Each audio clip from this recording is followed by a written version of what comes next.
অনেক মা ছেলের প্রশ্ন করে, আমি তোরে এত কষ্ট করে লালন পালন করলাম, আর বিয়ে করার পরে বউ তোর আপন হয়ে গেল। এরকম একটা কমন প্রশ্ন আছে না নাই? তো এক চালাক ছেলে মারে উত্তর দিছে, মা তুমি মা ডাক শোনার জন্য জীবনে কি কষ্টটাই না করছো। আমারে তুমি 10 মাস 10 দিন পেটে ধারণ করছো, এত বড় বস্তা, খাইতে পারতা না, টয়লেটে যেতে পারতা না, খালি বমি করতা, ওষুধ খাইতা। 10 মাস পেটে ধারণ করলা, 2 বছর দুধ খাওয়াইলা, আমার পেশাব পায়খানা পরিষ্কার করলা, এরপর 2 বছর বয়সে 3 বছর বয়সে আমার মুখে বোল ফুটলো, তখন আমি তোমারে ডাকতে শুরু করলাম মা মা।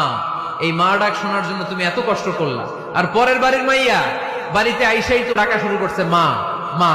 তো যেই লোক তোমারে মা ডাকে তারে আমি ভালোবাসবো না কেন মা?